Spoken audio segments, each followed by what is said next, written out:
أشهد أن لا إله إلا الله وحده لا شريك له وأشهد أن محمدًا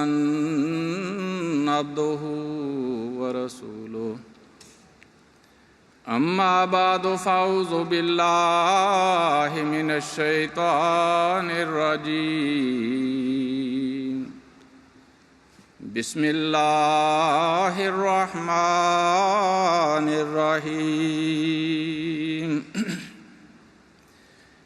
وعد الله الذين آمنوا منكم وعملوا الصالحات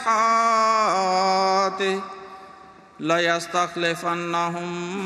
في الأرض كما استخلف الذين من قبلهم وَلَيُمَكِّنَنَّ لَهُمْ دِينَهُمُ الَّذِي ارْتَضَىٰ لَهُمْ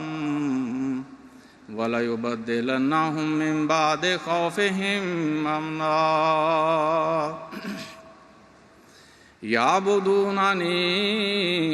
لَا يُشْرِكُونَ بِي شَيْئًا وَمَن كَفَرَ بَعْدَ ذَلِكَ فَأُولَٰئِكَ هُمُ الْفَاسِقُونَ۔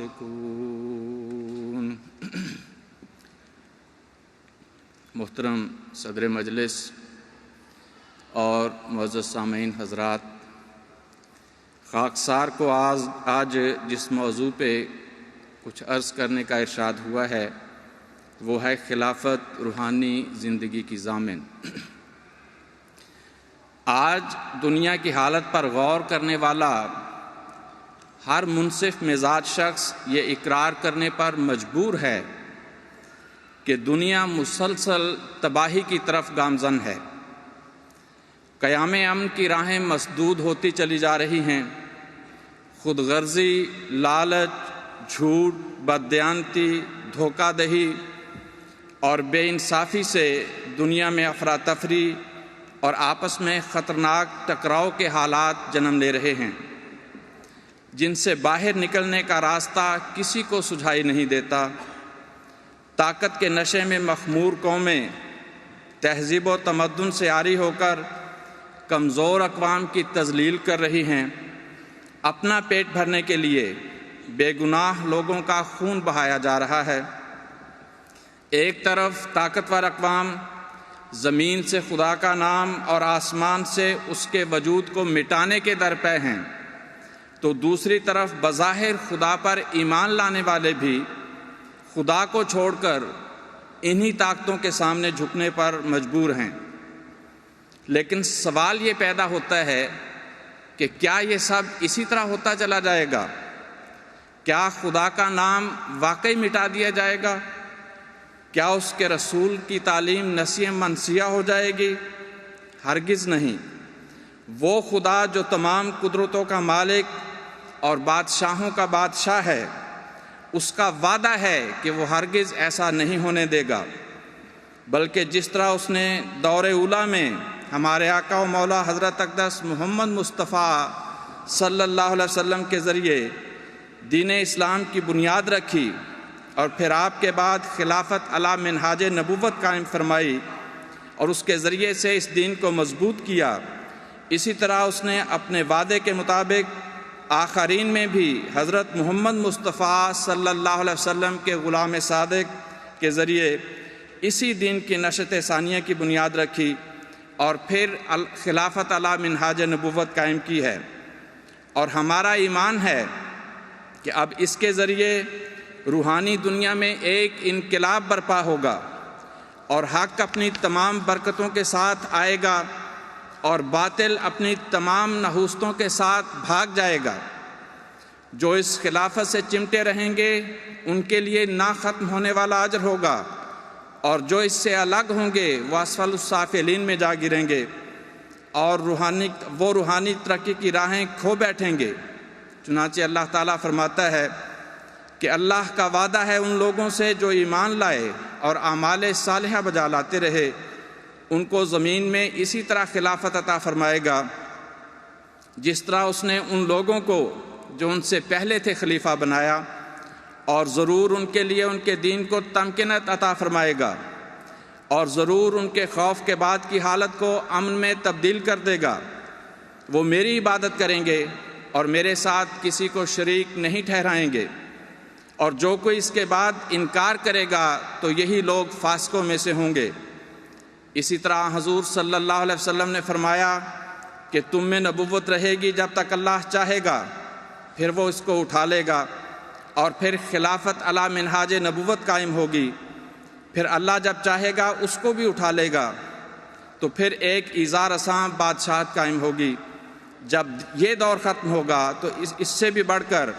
ایک جابرانہ بادشاہت قائم ہو جائے گی، اور فرمایا کہ اس کے بعد پھر خلافت علی منہاج نبوت قائم ہوگی،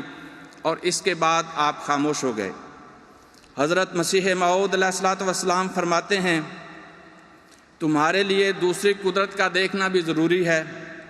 اور اس کا آنا تمہارے لیے بہتر ہے، کیونکہ وہ دائمی ہے جس کا سلسلہ قیامت تک منقطع نہیں ہوگا، اور وہ دوسری قدرت نہیں آ سکتی جب تک میں نہ جاؤں، لیکن میں جب جاؤں گا تو پھر خدا اس دوسری قدرت کو تمہارے لیے بھیج دے گا جو ہمیشہ تمہارے ساتھ رہے گی۔ حضرات،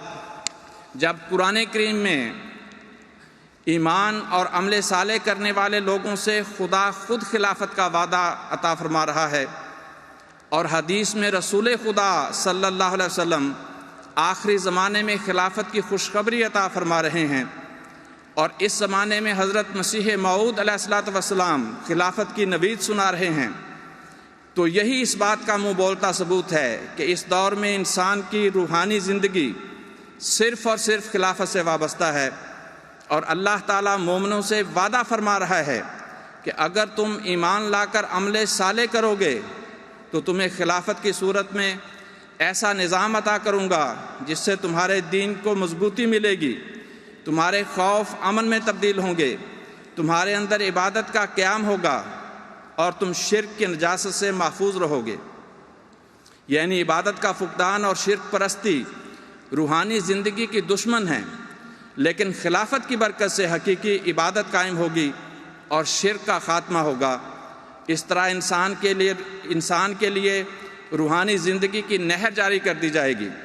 اس کے بعد فرمایا، وَمَنْ كَفَرَ بَعْدَ ذَلِكَ فَأُولَٰئِكَ هُمُ الْفَاسِقُونَ، کہ جو کوئی اس بابرکت نظام کا انکار کرے گا وہ فاسقوں میں سے ہوگا۔ فاسق کا مطلب ہے کہ خدا کے حکم کا انکار کرنے والا یا کفر کرنے والا، جیسا کہ ابلیس کے متعلق فرمایا، فَفَسَقَ عَنْ أَمْرِ رَبِّهِ، کہ وہ اپنے رب کے حکم کا نافرمان ہو گیا۔ پس خلافت کا انکار دراصل خدا کا انکار ہے، اس کے رسول کے احکامات کا انکار ہے۔ خلافت کا منکر دین کی تمکنت کا منکر ہے، مومنوں کے خوف کو امن میں بدلنے کا منکر ہے، خدا کی عبادت کے قیام کا منکر ہے۔ وہ گویا دنیا میں شرک کو فروغ دینا چاہتا ہے۔ ذرا سوچئے، ایسے لوگوں کا بھلا روحانی زندگی سے کیا تعلق؟ ان کی باتیں فضول ہیں، ان کے کام بیکار ہیں، ان کے مال و دولت، ان کی جھوٹی عزتیں، ان کا جاہ و جلال بے سود ہے۔ یہی لوگ ہیں جن کے بارے میں اللہ تعالیٰ فرماتا ہے، لَهُمْ قُلُوبٌ لَا يَفْقَهُونَ بِهَا وَلَهُمْ أَعْيُنٌ لَا يُبْصِرُونَ بِهَا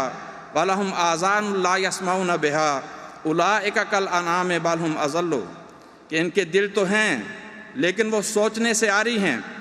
ان کی آنکھیں تو ہیں مگر دیکھنے سے قاصر، ان کے کان تو ہیں لیکن سنتے نہیں، یہ لوگ چوپایوں کی طرح ہیں بلکہ اس سے بھی بدتر۔ اسی وجہ سے اللہ تعالیٰ نے فرمایا کہ من یطع الرسول فقد اطاع اللہ، کہ جس نے رسول کی اطاعت کی اس نے اللہ کی اطاعت کی۔ اور حضور صلی اللہ علیہ وسلم نے فرمایا کہ جس نے میرے امیر کی اطاعت کی اس نے میری اطاعت کی۔ گویا خلافت کی اطاعت رسول کی اطاعت اور رسول کی اطاعت اللہ کی اطاعت ہے۔ ایک اور حدیث میں فرمایا کہ جو اس حالت میں فوت ہوا کہ اس کی گردن میں کسی کی بیعت نہ تھی، فقد مات میتۃ جاہلیہ، گویا وہ جہالت کی موت مرا۔ پھر فرمایا، ید اللہ علی الجماعۃ ومن شذ شذ الی النار، کہ اللہ کی مدد جماعت کے ساتھ ہوا کرتی ہے، جو شخص اس سے الگ ہوا وہ گویا آگ میں پھینکا گیا۔ احباب کرام، جماعتیں تو بہت سی ہوتی ہیں، پھر یہاں الجماعت سے کون سی جماعت مراد ہے؟ اس کی وضاحت حضور صلی اللہ علیہ وسلم نے ایک اور حدیث میں بیان فرما دی۔ آپ نے آخری زمانے کے فتنوں کا ذکر کرتے ہوئے فرمایا کہ فَإِن رَأَيْتَ يَوْمَئِذٍ خَلِيفَةَ اللَّهِ فِي الْأَرْضِ فَالْزِمْهُ وَإِن نُهِكَ جِسْمُكَ وَأُخِذَ مَالُكَ، کہ اگر تم اس وقت زمین میں اللہ کا خلیفہ دیکھو تو اس سے چمٹ جانا، خواہ تمہارا جسم تار تار کر دیا جائے اور تمہارا مال لوٹ لیا جائے۔ یہ حدیث ثابت کرتی ہے کہ یہاں جماعت سے مراد ایسی جماعت مراد ہے جس کا ایک واجب الاطاعت خلیفہ ہو۔ پس تعلق باللہ جو روحانی زندگی کی بنیاد ہے، رسول کریم صلی اللہ علیہ وسلم کی اطاعت سے ہی ممکن ہے، اور حضور صلی اللہ علیہ وسلم کی اطاعت آج خلافت کی اطاعت کے ساتھ وابستہ ہے۔ نعرہ تکبیر،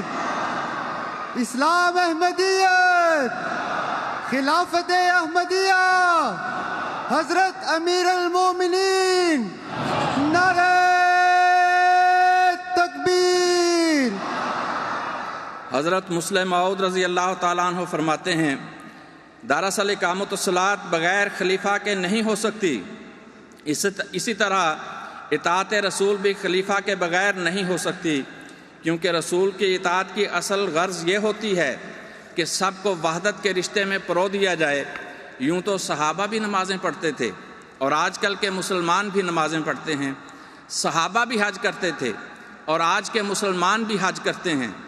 پھر صحابہ اور آج کل کے مسلمانوں میں کیا فرق ہے؟ یہی ہے کہ صحابہ میں ایک نظام کے تابع ہونے کی وجہ سے اطاعت کی روح کمال حد تک پہنچی ہوئی تھی، لیکن یہ اطاعت کی روح آج کل کے مسلمانوں میں نہیں، کیونکہ اطاعت کا مادہ نظام کے بغیر پیدا نہیں ہو سکتا۔ پس جب بھی خلافت ہوگی اطاعت رسول ہوگی، اگر خلافت نہ ہوگی تو اللہ تعالیٰ فرماتا ہے کہ تمہاری نمازیں بھی جاتی رہیں گی، تمہاری زکوٰۃ بھی جاتی رہے گی، اور تمہارے دل سے اطاعت رسول کا مادہ بھی جاتا رہے گا۔ حضرات، امت مسلمہ یہ بات خوب جانتی ہے کہ اس امت کے زوال اور پستی کا سبب صرف خلافت سے محرومی ہے، اور اس کی روحانی ترقی اور عظمت کا راز صرف اور صرف خلافت کے قیام میں ہے۔ اس بات کا اعتراف کرتے ہوئے رسالہ اہل حدیث 12 ستمبر 1969 لکھتا ہے کہ اگر زندگی کے ان آخری لمحات میں ایک دفعہ پھر خلافت علی منہاج نبوت کا نظارہ نصیب ہو گیا تو ہو سکتا ہے کہ ملت اسلامیہ کی بگڑی سنور جائے اور روٹھا ہوا خدا پھر سے مان جائے، اور بھنور میں گھری ہوئی ملت اسلامیہ کی ناؤ شاید کسی طرح اس نرغے سے نکل کر ساحل عافیت سے ہمکنار ہو جائے۔ اسی طرح مکرم ذوالفقار علی شاہ صاحب بریلوی چراغ رہنمائے جہان میں لکھتے ہیں کہ اگر خلیفہ نہ ہو تو دنیا کی اصلاح کون کرے گا؟ اس لیے خلیفہ کا ہونا اہم ہوا۔ مناسب ہے عوام الناس کو کہ اللہ کے خلیفے کو تلاش کر کے اس کی اطاعت کریں۔ خلیفہ کا ہونا ہر وقت لازمی ہے۔ پھر مکرم شاہد بدر فلاحی صاحب ہفت روزہ نئی دنیا میں لکھتے ہیں کہ خلافت کے بغیر نہ دین غالب آ سکتا ہے، نہ عدل و انصاف کا قیام عمل میں آ سکتا ہے، نہ مشرکانہ نظام کا خاتمہ ہو سکتا ہے، نہ نماز کا مکمل قیام ہو سکتا ہے، نہ زکوٰۃ کا پورا نظام نافذ ہو سکتا ہے، نہ نیکی فروغ پا سکتی ہے، نہ برائی ختم ہو سکتی ہے، نہ جمعہ و عیدین کا انتظام ہو سکتا ہے، نہ اللہ کے رسول کی پوری اطاعت ہو سکتی ہے، نہ مسلمانوں کی حالت درست ہو سکتی ہے۔ خلافت کے بغیر زندگی گزارنا جاہلیت ہے، بلکہ جینا درست نہیں۔ خلافت کے بغیر اسلام اپاہج اور لولا لنگڑا ہے۔ علامہ اقبال لکھتے ہیں، تا خلافت کی بنا دنیا میں ہو پھر استوار، لا کہیں سے ڈھونڈ کر اسلاف کا قلب و جگر۔ الغرض آج ہمارے مخالفین بھی اس بات کو تسلیم کرنے پہ مجبور ہیں کہ خلافت کے قیام کے بغیر بنی نوع انسان کا روحانیت کی طرف واپسی کا سفر ممکن نہیں۔ اس وجہ سے امت مسلمہ عرصہ دراز سے اس کوشش میں ہے کہ کسی کو خلیفہ بنا لیا جائے، لیکن وہ اس بات کو نہیں سمجھتے کہ خلیفہ انسان نہیں بلکہ خدا بناتا ہے۔ یہ اس کا وعدہ ہے کہ میں خلیفہ بناؤں گا۔ افسوس کہ خدا کی قائم کردہ خلافت کو نہیں مانتے اور اپنے بنائے ہوئے خلیفے کو خدا سے منوانا چاہتے ہیں۔ تاریخ گواہ ہے کہ جب تک مومنین خدا کے بنائے ہوئے خلفاء کی اطاعت کرتے رہے وہ ان سب برکات کے وارث بنے جن کا خدا نے وعدہ فرمایا تھا۔ خلافت احمدیہ، حضرت امیر المومنین حضرت خلیفۃ المسیح الخامس، نعرہ تکبیر۔ اور جب انہوں نے خدا کے کام کو اپنے ہاتھ میں لینے کی کوشش کی تب سے مسلسل ناکامی اور نامرادی کا سامنا کر رہے ہیں۔ یہی وہ راز ہے جس کی طرف خدا تعالیٰ نے بنی نوع انسان کو توجہ دلائی کہ لئن شکرتم لازیدنکم ولئن کفرتم ان عذابی لشدید، کہ اگر تم شکر کرو گے تو میں تمہیں اور بھی زیادہ عطا کروں گا، اور اگر تم ناشکری کرو گے تو یقیناً میرا عذاب بہت شدید ہوگا۔ اس سے ظاہر ہے کہ جہاں خلافت سے وابستگی اور اطاعت انسان پر روحانی و جسمانی ترقیات کے دروازے کھول رہی ہے، وہاں خلافت کا انکار اور ناشکری خدا کے عذاب کو دعوت دے رہا ہے۔ انہی لوگوں کو مخاطب کر کے حضرت خلیفۃ المسیح رابع رحمہ اللہ تعالیٰ فرماتے ہیں کہ آخری پیغام میرا یہی ہے کہ وقت کے امام کے سامنے سر تسلیم خم کرو، خدا نے جس کو بھیجا ہے اس کو قبول کرو،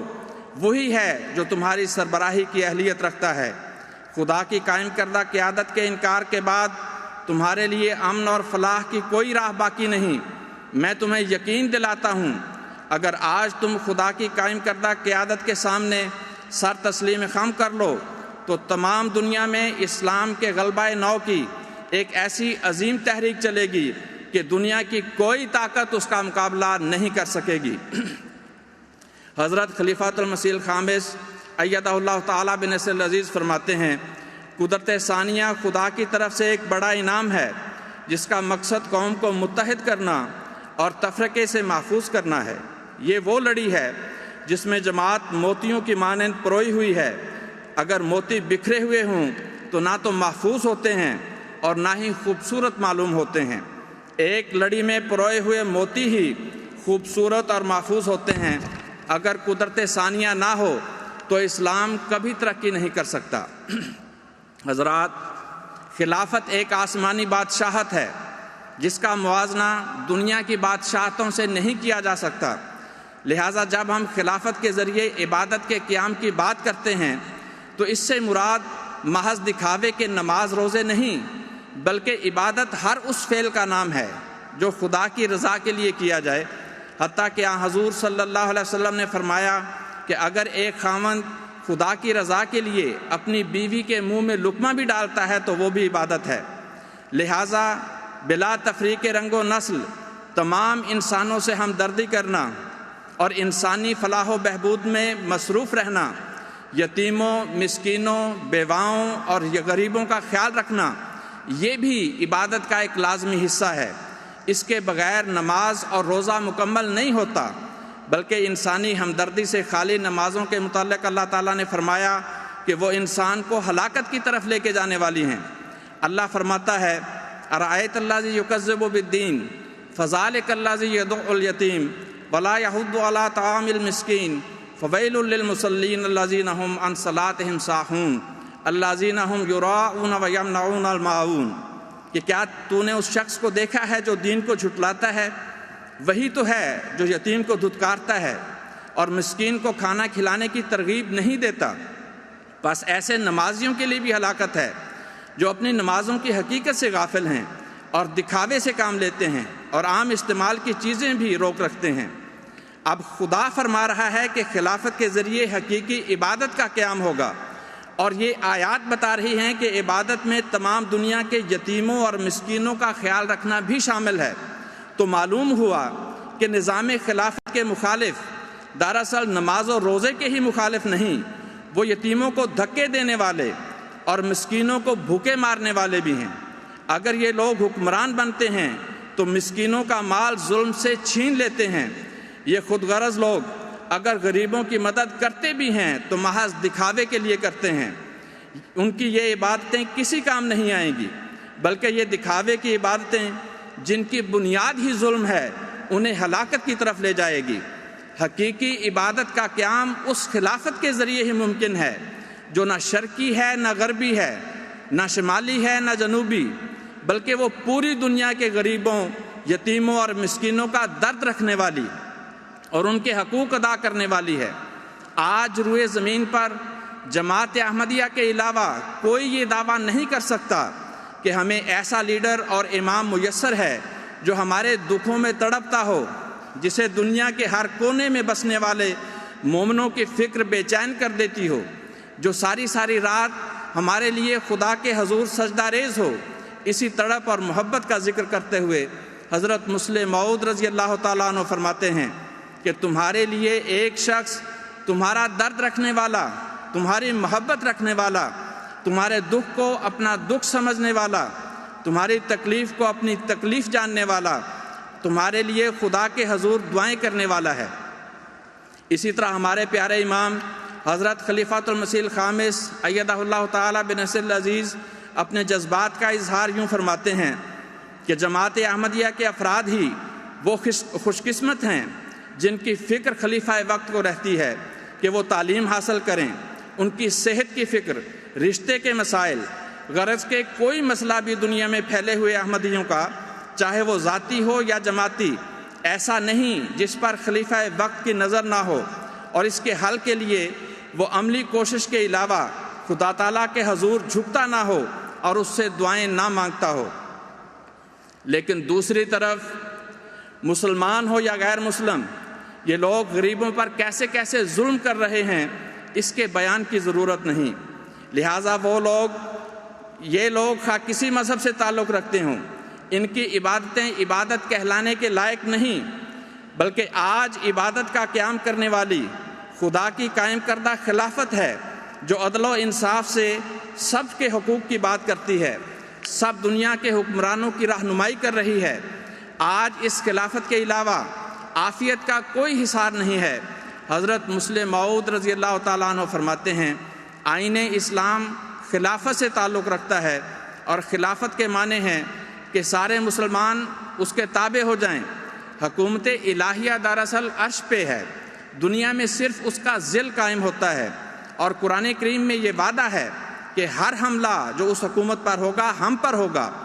اور ہر دشمن جو اس پر چڑھائی کرے گا وہ ہمارا دشمن ہوگا، اور ہم خود اس کا مقابلہ کریں گے۔ یہ خلافت جب بھی قائم ہوگی روحانی ہوگی۔ جیسے میں اپنے آپ کو خلیفہ کہتا ہوں، یہ ظاہر ہے کہ میری خلافت سے دنیاوی خلافت مراد نہیں۔ اگر میں اپنے اس دعوے میں جھوٹا ہوں تو خدا خود مجھے سزا دے گا، اور اگر میں سچا ہوں تو لوگوں کی مخالفت میرا کچھ بگاڑ نہیں سکتی۔ بہرحال نظام خلافت کے بغیر حکومت الہیہ دنیا میں ہرگز قائم نہیں ہو سکتی، لیکن اگر یہ قائم ہو جائے تو پھر اس سے بہتر حکومت دنیا میں اور کوئی نہیں ہو سکتی۔ میرے دوستو، روحانی زندگی کا منبع اللہ تعالیٰ کی ذات ہے۔ انبیاء دنیا میں خدا تعالیٰ کی صفات کے مظہر بن کر آتے ہیں، ان کے بعد خلافت بھی اسی طرح صفات الہیہ کی مظہر ہوتی ہے، اور خلافت سے وفا کا تعلق رکھنے والے بھی جب اللہ کا رنگ اختیار کر لیتے ہیں تو وہ صرف زبان سے لا الہ الا اللہ کہہ کر محض زبانی توحید کا اقرار نہیں کرتے، بلکہ نبی کے بعد خلیفہ وقت کی قیادت میں پوری جماعت ایک جسم کی طرح بن جاتی ہے، اور خلافت کی برکت سے وہ مجسم رنگ میں توحید الہی کے مظہر بن جاتے ہیں۔ جیسے حضور صلی اللہ علیہ وسلم نے فرمایا کہ مومنوں کی مثال ایک جسم کی طرح ہے، جس کے ایک حصے میں درد ہو تو پورا جسم اس درد کو محسوس کرتا ہے۔ گویا کلمہ طیبہ کا مطلب محض زبان سے لا الہ الا اللہ کہہ دینا نہیں، بلکہ خدا کی توحید کا عملی مظاہرہ کرنا ہے، اور توحید کا عملی مظاہرہ لا الہ الا اللہ کے ساتھ محمد رسول اللہ کہے بغیر، یعنی آپ کی تعلیم پر عمل کیے بغیر ممکن نہیں۔ جیسا کہ خدا تعالیٰ نے آیت استخلاف میں مسلمانوں پر واضح فرما دیا کہ شرک کا کلا کما اور عبادت الہی کا قیام حضور صلی اللہ علیہ وسلم کی تعلیم پر خلافت کی قیادت میں ایک جسم بن کر عمل کیے بغیر ممکن نہیں۔ اگر تم خلافت کی قیادت میں متحد نہیں ہوگے اور فرقوں میں تقسیم ہو کر نفرتیں پھیلاتے رہو گے اور فساد برپا کرتے رہو گے تو صرف زبان سے کلمہ طیبہ کہنے کا کوئی فائدہ نہیں ہوگا۔ اگر زبان سے توحید کا اعلان کرتے ہو تو پھر اس تعلیم پر ایمان لا کر عمل صالح کرو اور ایک خلیفہ کی قیادت میں ایک جسم بن جاؤ جس کا ہر حصہ دوسرے حصے کا خیال رکھے، دوسرے حصے کا درد محسوس کرے اور اس درد کو دور کرنے کی کوشش کرے۔ یہ ہے وہ خلافت جس کے ہاتھ پر خدا تعالیٰ پوری دنیا کو ایک جسم بنا کر عملی توحید کا قیام کرنا چاہتا ہے۔ مختلف اقوام بے شک دنیاوی لحاظ سے اپنی اپنی حکومت کرتی رہیں، لیکن روحانی طور پر جب دنیا میں ایک خلیفہ ہوگا جو مشرق و مغرب اور شمال اور جنوب کے لوگوں کا درد محسوس کرے گا، ان کے لیے دعائیں کرے گا، تو خدا کی حقیقی توحید کا قیام ہوگا جو کلمہ طیبہ کی مجسم تصویر ہوگی۔ پھر دنیا روحانی طور پر بھی ترقی کرے گی اور جسمانی طور پر بھی۔ اس طرح پوری دنیا میں خدائے واحد کی حقیقی عبادت قائم ہوگی، شرک کا خاتمہ ہوگا، پھر وہ لوگ خدا پر بھروسہ کرنے والے ہوں گے اور دنیا کے جھوٹے خداؤں سے بے نیاز ہو جائیں گے۔ جو ایسی خلافت سے الگ ہوتا ہے وہ آن حضور صلی اللہ علیہ وسلم کے ارشاد کے مطابق جاہلیت کی موت مرتا ہے۔ حضرات ذرا غور فرمائیے کہ خلافت کے لیے ایمان اور عمل صالح شرط ہے۔ عمل صالح مناسب حال عمل کو کہتے ہیں، اور جو عمل مناسب حال نہ ہو وہ ظلم کہلاتا ہے۔ عربی لغت میں ہے وضع الشیء فی غیر محلہ ظلم، کہ کسی چیز کو اس کی مناسب جگہ پہ نہ رکھنا یا کسی کام کو اس کے صحیح طریق کے مطابق نہ کرنا ظلم کہلاتا ہے۔ گویا ظلم عمل صالح کا متضاد ہے۔ اللہ تعالیٰ نے حضرت ابراہیم علیہ السلام سے یہ وعدہ فرمایا کہ میں تجھے امام بنانے والا ہوں۔ عرض کیا کیا میری اولاد میں سے بھی؟ فرمایا ہاں، مگر جو ظالم ہوں گے، یعنی جو عمل صالح نہیں کریں گے، وہ میرے اس عہد کے مستحق نہیں ہوں گے۔ پھر اس کے بعد خانہ کعبہ کو پوری دنیا کے لیے مرکز بنانے کا ذکر کرتے ہوئے اللہ تعالیٰ فرماتا ہے وَاتَّخِذُوا مِن مَّقَامِ إِبْرَاهِيمَ مُصَلًّى، کہ مقام ابراہیم کو مصلی بناؤ، یعنی حضرت ابراہیم علیہ السلام کی طرح اطاعت اور وفا کو اپنا شعار بناؤ تو تمہیں امامت کی برکات نصیب ہوں گی۔ وہ برکات جن کا مرکز خانہ کعبہ ہے، جو دراصل روحانی زندگی کا منبع ہے۔ حضرت مسلم موعود رضی اللہ تعالیٰ عنہ فرماتے ہیں جس طرح مسجد خانہ کعبہ کی یاد کو قائم رکھتی ہے، اسی طرح خلافت محمد رسول اللہ صلی اللہ علیہ وسلم کی یاد کو قائم رکھتی ہے۔ یہ وہ حکم ہے جو اللہ تعالیٰ نے اس آیت میں دیا تھا کہ وَاتَّخِذُوا مِن مَّقَامِ إِبْرَاهِيمَ مُصَلًّى۔ بس عمل صالح کا تقاضا ہے کہ آج ہم بھی خلافت کے ساتھ وفا میں مقام ابراہیم کو اختیار کریں، اور مقام ابراہیم اسلمت لرب العالمین کی صدا بلند کرنے کا نام ہے۔ یہی مقصد تھا جس کے لیے خانہ کعبہ کی بنیاد اٹھائی گئی تھی، جس کے لیے حضرت محمد مصطفیٰ صلی اللہ علیہ وسلم کو مبعوث کیا گیا تھا، اور پھر آپ کے غلام صادق کے ذریعے خلافت احمدیہ قائم ہوئی۔ ہماری روحانی ترقی کا راز اس میں ہے کہ اس خلافت کے دست و بازو بن کر دنیا میں خدائے واحد و یگانہ کی توحید پھیلانے والے ہوں، تاکہ ساری دنیا ایک خدا کی روحانی بادشاہت میں آ جائے اور ایک نبی کی شریعت کے مطابق خانہ کعبہ کو اپنا مرکز توحید بنا کر اس سے پھوٹنے والی حقیقی شریعت کا قیام ہو، جہاں امیر و غریب، شاہ و گدا، حاکم و محکوم سب خدا کی نظر میں ایک ہی صف میں کھڑے ہوں اور دنیا اپنی زندگی کے اصل مقصد کو پا سکے۔ اسلام احمدیت، اسلام احمدیت، خلافت احمدیہ، حضرت امیر المومنین، نعرہ تکبیر۔ جیسا کہ عرض کیا گیا ہے کہ خدا نے خلافت کا وعدہ ایمان لانے اور عمل صالح کرنے والوں سے کیا ہے۔ نیز اللہ فرماتا ہے ان اللہ لا یخلف المیعاد، کہ اللہ تعالیٰ وعدہ خلافی نہیں کرتا۔ اس اصول کو پیش نظر رکھتے ہوئے قرآن کریم پر نظر دوڑائیں تو جہاں جہاں اللہ زین آمنوا وعملوا الصالحات کا ذکر ہے، گویا وہاں نبوت کے ساتھ خلافت کا بھی ذکر ہے۔ قرآن کریم میں بہت سے مقامات پر روحانی زندگی کو خلافت کے ساتھ وابستہ قرار دیا گیا ہے۔ سورہ 3 میں اللہ تعالیٰ فرماتا ہے لقد خلقنا الانسان فی احسن تقویم ثم رددناہ اسفل سافلین الا الذین آمنوا وعملوا الصالحات فلہم اجر غیر ممنون، کہ انسانی تاریخ گواہ ہے کہ ہم نے انسان کو احسن تقویم میں پیدا کیا، لیکن پھر اس کی اپنی بدعمالیوں کی وجہ سے ہم نے اسے اسفل السافلین کی طرف لوٹا دیا۔ لیکن فرمایا الا الذین آمنوا وعملوا الصالحات، سوائے ان لوگوں کے جو ایمان لائے اور عمل صالح کرتے رہے، یعنی جو خلافت کے ساتھ وابستہ رہے، وہ اسفل السافلین میں گرنے سے نہ صرف بچ جائیں گے بلکہ فرمایا فلہم اجر غیر ممنون، کہ ان کے لیے نہ ختم ہونے والا اجر ہے، یعنی خدا ان کی روحانی زندگی کے قائم رہنے کی ضمانت عطا فرما رہا ہے۔ اسی طرح ایک دوسری صورت میں اللہ تعالیٰ فرماتا ہے والعصر ان الانسان لفی خسر الا الذین آمنوا وعملوا الصالحات وتواصوا بالحق وتواصوا بالصبر، کہ زمانے کی قسم یقیناً انسان ایک بڑے گھاٹے میں ہے سوائے ان لوگوں کے جو ایمان لائے اور اعمال صالح بجا لائے اور ایک دوسرے کو حق بات کی اور صبر کی نصیحت کرتے رہے۔ اس صورت میں اللہ تعالیٰ نے بتا دیا کہ آخری زمانے میں تمام انسان مسلم ہوں یا غیر مسلم سب گھاٹے میں ہوں گے، کیونکہ سب ایمان اور عمل صالح سے خالی ہوں گے۔ مسلمانوں کے دلوں سے امید مٹ چکی ہوگی، وہ طاقتور اقوام سے خوف زدہ ہوں گے، لیکن ایک جماعت جو ایمان اور عمل صالح کی دولت سے مالا مال ہوگی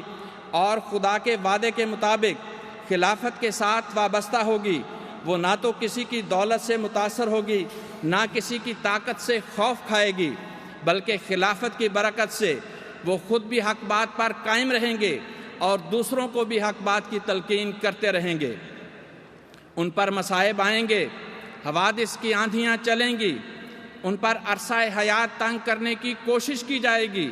انہیں لا الہ الا اللہ کہنے سے روکا جائے گا، انہیں شرک کرنے پر مجبور کیا جائے گا، ان کے لیے عبادت کے دروازے بند کیے جائیں گے، لیکن وہ تمام مشکلات کو برداشت کریں گے، خود بھی صبر کریں گے اور دوسروں کو بھی صبر کی تلقین کرتے رہیں گے۔ حضرت مسیح موعود علیہ الصلوۃ والسلام خدا کے ان عاجز بندوں کا ذکر کرتے ہوئے فرماتے ہیں خدا ان پر سب سے زیادہ مصیبتیں نازل کرتا ہے، مگر اس لیے نہیں کہ وہ تباہ ہو جائیں، بلکہ اس لیے تا زیادہ سے زیادہ پھل اور پھول میں ترقی کریں۔ وہ ورطۂ عظیمہ میں ڈالے جاتے ہیں لیکن غرق کرنے کے لیے نہیں، بلکہ اس لیے تا ان موتیوں کے وارث ہوں جو دریائے وحدت کے نیچے ہیں۔ وہ آگ میں ڈالے جاتے ہیں لیکن اس لیے نہیں کہ جلائے جائیں، بلکہ اس لیے کہ تا خدا تعالیٰ کی قدرتیں ظاہر ہوں۔ ان سے ٹھٹھا کیا جاتا ہے، لعنت کی جاتی ہے، وہ ہر طرح سے ستائے جاتے ہیں اور دکھ دیے جاتے ہیں، اور طرح طرح کی بولیاں ان کی نسبت بولی جاتی ہیں، بدظنیاں بڑھ جاتی ہیں۔ جو شخص ان کو دکھ دیتا ہے اور لعنتیں بھیجتا ہے، وہ اپنے دل میں خیال کرتا ہے کہ بہت ہی ثواب کا کام کر رہا ہے، پس وہ صبر کرتا ہے یہاں تک کہ امر مقدر اپنی مدت مقررہ تک پہنچ جاتا ہے۔ تب غیرت الہی اس غریب کے لیے جوش مارتی ہے اور ایک ہی تجلی اعداء کو پاش پاش کر دیتی ہے۔ فرمایا گالیاں سن کر دعا دو، پاکے دکھ آرام دو، کبر کی عادت جو دیکھو تم دکھاؤ انکسار، دیکھ کر لوگوں کا جوش و خیز مت کچھ کم کرو، شدت گرمی کا ہے محتاج باران بہار۔ پس آج جہاں باقی اقوام دوسروں پر ظلم کر کے ان کا مال و دولت چھین لینے کی کوشش کر رہی ہیں، وہاں خلافت احمدیہ مخالفین کی طرف سے اپنے متبعین کو دیے جانے والے ہر قسم کے دکھوں اور تکلیفوں کے باوجود حق پر قائم رہتے ہوئے اور اپنی جماعت کو صبر کی تلقین کرتے ہوئے تمام انسانوں کے دکھ اور درد بانٹنے اور انہیں امن دینے اور عدل اور انصاف کے قیام کے لیے کوشاں ہے، جو اس بات کا عملی ثبوت ہے کہ آئندہ روحانی زندگی کی ضمانت امریکہ دے سکتا ہے نہ روس، چین دے سکتا ہے نہ جاپان، یورپ دے سکتا ہے نہ ایشیا،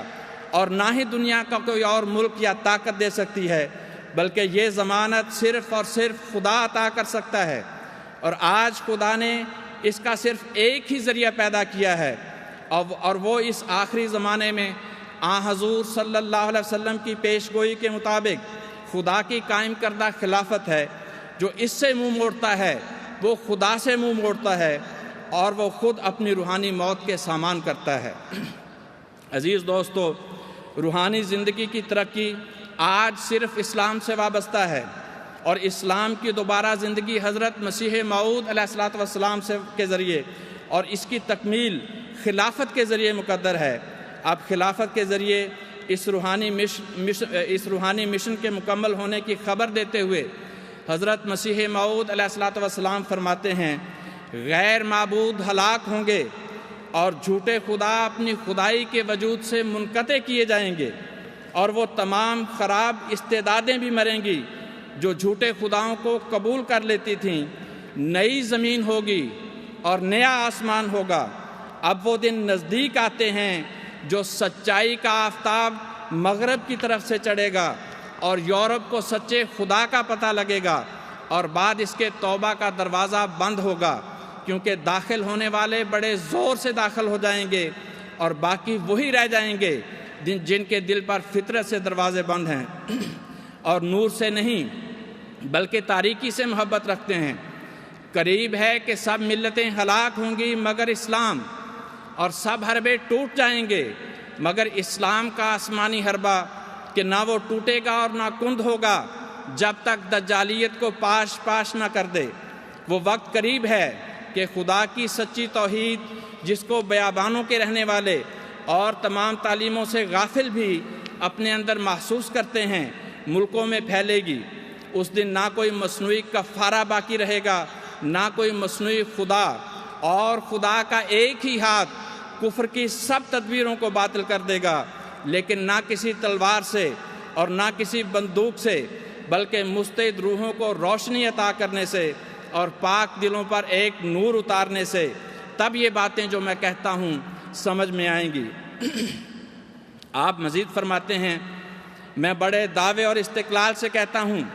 کہ میں سچ پر ہوں، اور خدا تعالیٰ کے فضل سے اس میدان میں میری ہی فتح ہے، اور جہاں تک میں دوربین نظر سے کام لیتا ہوں تمام دنیا اپنی سچائی کے تحت اقدام دیکھتا ہوں،